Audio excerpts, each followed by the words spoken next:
Hello everyone, মই ফোনিতা আপোনালোকক মোৰ আন এটি নতুন ৰেচিপি ভিডিঅ'লৈ স্বাগতম জনাইছো। আজি মই আপোনালোকলৈ মেগীৰ এটি ৰেচিপি লৈ আহিছো। আশা কৰো আপোনালোক সকলোৱে এই ভিডিঅ'টো চাই ভাল পাব। বলক তেনেহলে বেছি দেৰি নকৰি ৰেচিপিটোলৈ আগবাঢ়ো। কেৰাহী এখন গৰম হোৱাত তাত মিঠাতেল দিছো আৰু মিডিয়াম সাইজৰ পিয়াজ এটা সৰু সৰুকৈ কুটি দিছো আৰু কেইটামান কেঁচা জলকীয়া দিছো আৰু এইখিনি এতিয়া অলপ টাইম ভাজি লম।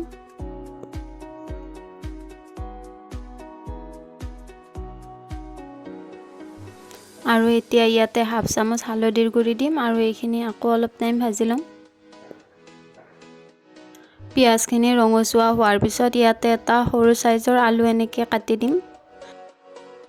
আলুখিনি সিজি যোৱালৈকে অলপ টাইম ভাজি লম মিডিয়াম ফ্লেমত আৰু ইয়াতে কেইটামান কেঁচা মটৰো দিম। এইখিনি আলুৰ লগতে অলপ টাইম ভাজি লম।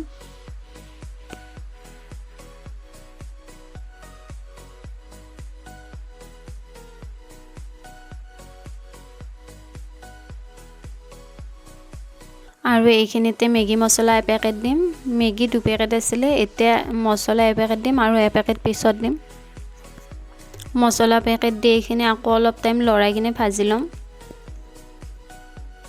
ভজা হোৱাৰ পিছত ইয়াতে মেগী দিম। মেগীখিনি পেকেটতে এনে অলপমান ভাঙি দিছো। ইয়াতে মই 2 পেকেট মেগী ব্যৱহাৰ কৰিছো। আপোনালোকে নিজৰ ইচ্ছামতে ব্যৱহাৰ কৰিব পাৰিব। এতিয়া এইখিনি আকৌ অলপ টাইম লৰাই কিনে ভাজি লম।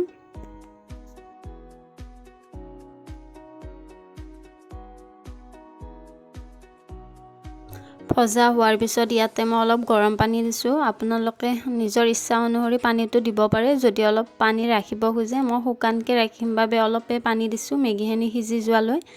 আৰু এতিয়া ইয়াতে আগতে যে মছলা পেকেট ৰাখি থৈ দিছিলো সেই মছলা পেকেট এতিয়া ইয়াতে দি দিম।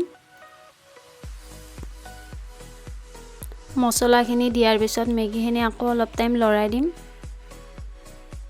আৰু এইখিনি অলপ সিজিবলৈ দিম। মেগীখিনি সিজিছে, মই পানী অলপো ৰখা নাই, এনেকৈ শুকানকৈ থৈ দিছোঁ। আপোনালোকে ইচ্ছা কৰিলে অলপ পানী ৰাখিব পাৰে। মই এনেকৈ ৰাখিলোঁ আৰু মোৰ মেগীখিনি ৰেডি হৈ গ'ল। যদি আজিৰ এই মেগীৰ ৰেচিপিৰ ভিডিঅ'টো চাই ভাল পালে তেনেহ'লে ভিডিঅ'টোত please like, comment and share কৰি দিব। তেন্তে আকৌ নেক্সট ৰেচিপিৰ ভিডিঅ'ৰ সৈতে লগ পাই আছোঁ। থেংক ইউ ফৰ ৱাচিং।